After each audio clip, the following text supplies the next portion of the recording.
Welcome to Penrose Learning, where we make understanding easy. You start by validating prerequisites.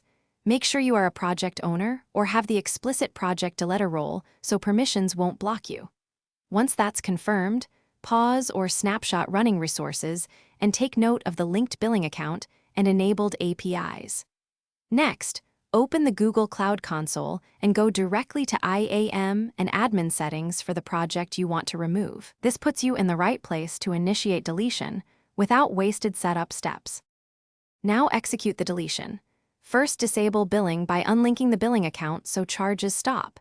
This prevents new costs while deletion proceeds. Then, choose your method.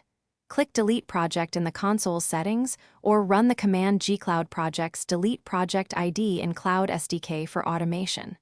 When prompted, carefully read the warnings and type the exact project ID to confirm. Make sure to remove service accounts or transfer ownership if required, because lingering bindings can delay or block the process.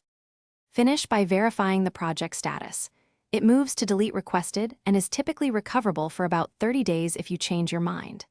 If deletion fails, check organization policies, folder locks, required billing transfers, or active constraints that may prevent removal. These are common blockers. Inspect cloud audit logs and retry with gcloud using verbosity debug to surface permission or API errors.